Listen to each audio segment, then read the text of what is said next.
Did you know that aging rates can vary dramatically across species?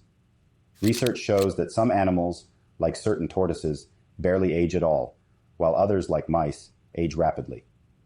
But what's behind these differences?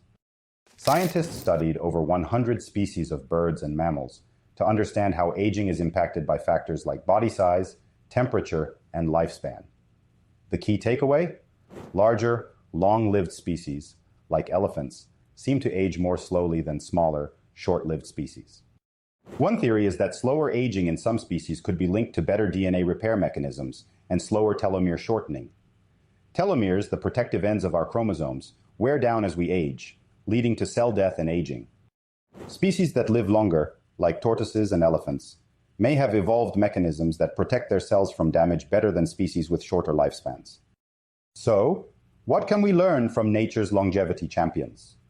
Could studying these animals help unlock the secrets to a longer, healthier life for us? Follow for more longevity science insights.